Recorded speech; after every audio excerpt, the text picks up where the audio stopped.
আজকে একটু ভয়েস দিতে একটু অসুবিধাই হচ্ছে, যেহেতু পাশে পুজো হচ্ছে, ধরো গান বাজছে, সেজন্য মানে গানের আওয়াজটা আসছে। তো একটু ম্যানেজ করে নিও তোমরা প্লিজ আমার জন্য। আর ভিডিওটাকে স্কিপ করো না, ভিডিওটা তোমরা দেখতে থাকো। এই দেখো সুন্দরভাবে কিন্তু শাড়ি পরে কিন্তু রেডি হয়ে গেছি, এখন যাব মন্দিরে পুজো দিতে।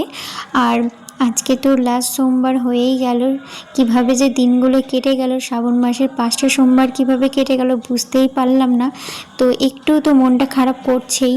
তো যাই হোক, আর এদিকে কিন্তু আজকে শাশুড়ি মাকে নিয়ে যাচ্ছি, যেহেতু আজকে নাগ পঞ্চমী। শাশুড়ি মা ধরো থানে দুধ কলা দেবে ধরো, সেজন্য কিন্তু শাশুড়ি মা যাচ্ছে। আর মাম্মামকেও ডাকতে গিয়েছিলাম, কিন্তু মাম্মাম রেডি হয়নি ধরো, তার জন্য বললাম মাম্মামকে তুমি রেডি হও, আমরা পুজো দিয়ে আসছি পাগলা বাবা থেকে।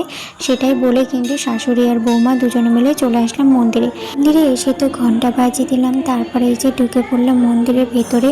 আর মন্দিরে দেখো ভিড় ছিল, আর ভিড় তো স্বাভাবিক থাকবে, আজকে যেহেতু লাস্ট সোমবার ভিড় তো থাকবে। আর এই দেখো ঠাকুরমশাই কিন্তু অঞ্জলি দিয়ে দিচ্ছিলো সবাইকে, আমিও দিয়েছি। তো অনেকক্ষণ লাইনে দাঁড়িয়ে থাকতে হয়েছে, দিয়ে দাঁড়িয়ে থাকার পরে কিন্তু পুজো দিতে পেরেছি। আর এখন কিন্তু লাইনে দাঁড়িয়েছি, লাইনে দাঁড়িয়ে থাকতে থাকতে তারপরে কিন্তু মাম্মামও চলে এসেছিলো। তো মাম্মামও দাঁড়িয়ে ছিল আর শাশুড়ি মা দাঁড়িয়েছিল, আর আমি এদিকে লাইনে দাঁড়িয়েছিলাম। এই দেখো, তো অনেকক্ষণ দাঁড়িয়ে থাকতে হয়েছে। দাঁড়িয়ে থাকার পরে তারপরে আমার শাশুড়ি মাকে দিলাম ফোনটা, বললাম একটু ভিডিও করে দাও। তো এই দেখো শাশুড়ি মা আমাকে ভিডিওটা করে দিয়েছে, তার জন্য তোমাদের সঙ্গে আমি শেয়ার করতে পারছি। আর আমার মুখটা দেখো, ভিড় প্রচণ্ড আর বিরক্ত লাগছিল, মানে এত লিটপিট করে মানে আগে যে মহিলাটা ছিল এত আস্তে ধীরে সুস্থে পুজো দিচ্ছিল, আর বকর বকর কন্টিনিউ করেছে। যে সবুজ শাড়ি পরেছে এই মহিলাটা প্রচণ্ড বকে যাচ্ছিল, আর সবাই বলছিল যে আপনি একটু তাড়াতাড়ি করুন, দেন সবাই তো আছে লাইনে দাঁড়িয়ে কতক্ষণ দাঁড়িয়ে থাকবে, এরকমই বলছিল। আর মহিলাটাও মানে বলেই যাচ্ছে যে পুজো দিতে এসেছি মন্দিরে, তো এত তাড়াহুড়া করলে হবে নাকি, একটু শান্তভাবে ভালোভাবে দেবো। তো তর্কাতর্কি লেগে গিয়েছিলো, আর আমার সাথে একটু মানে ওইসব কথা শুনে একটু মুখটা ওরকম হয়ে গেছিলো। তো সত্যি অনেকক্ষণ দাঁড়িয়েছিলাম, দাঁড়িয়ে থাকা যাচ্ছিল না। আর তারপরে আমার শাশুড়িমাও বলছিলো এই ফাঁকে এদের মধ্যে দিয়ে দে, নাহলে দিতে পারবি না, অনেকক্ষণ দাঁড়িয়ে থাকতে হবে না হলে।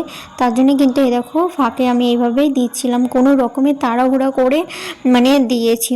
তোমাদেরকে তো বলেছি লোকজন যদি থাকে তাহলে আমি বেশি থতমত খেয়ে যাই, আমি কোনটা আগে দেবো কোনটা পরে দেবো কিছুই বুঝতে পারি না। আর ফাঁকা থাকলে কত সুন্দরভাবে ভালোভাবে দিই। বাস এটাই তো লাস্ট হয়েই গেল, তারপর থেকে তো সোমবার যখন আবার আসবো আবার সেই ফাঁকাই থাকবে, সেরকম অত ভিড় থাকবে না, হয়তো 2-3 জন থাকবে, কিন্তু এরকম তো ভিড় থাকবে না। তো যাই হোক, তারপরে কিন্তু আমার পুজো দেওয়া কমপ্লিট হয়ে গেল। হওয়ার পরে এইদিকে চলে এসেছি আমি অঞ্জলি দেওয়ার জন্য, আর এদিকে কিন্তু আমি অঞ্জলি দিচ্ছিলাম। আর অঞ্জলিটা বেশ ভালোভাবেই দেওয়া যাচ্ছিলো, খুব শান্তভাবে, আর এক এক করে সবাইকে অঞ্জলি দিয়ে দিচ্ছিলো, খুব ভালোভাবে অঞ্জলিটা দিয়েছি। আর আমার তো মন ভরে গেছে অঞ্জলি দেওয়ার পরে, খুব ভালো লাগছিলো। তারপরে তো অঞ্জলি দেওয়ার পরে আমরা ওখান থেকে মন্দির থেকে বেরিয়ে গিয়েছিলাম। বেরিয়ে যাওয়ার পর আমাদের পাড়াতে আর একটা ঠাকুর আছে, মানে মন্দির যেখানে দুর্গা পুজো হয় আমাদের, ওখানে আর একটা ভোলে বাবা আছে, ওখানটাতেও আমরা দাঁড়িয়ে কিন্তু মোমবাতি ধূপকাঠি দেখিয়ে দিয়েছি। আমি, আমার শাশুড়ি মা, মাম্মাম 3 জনে মিলেই দেখিয়েছি। এই দেখো এখন আমরা মন্দির থেকে কিন্তু বেরিয়ে পড়লাম।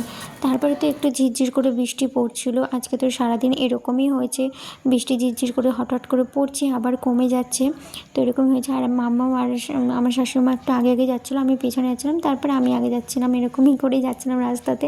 তারপরে এই যে বললাম মন্দিরে আমাদের পাড়াতে এখানে দুর্গাপুজো হয়, আর এই দেখো ভোলে বাবাও আছে।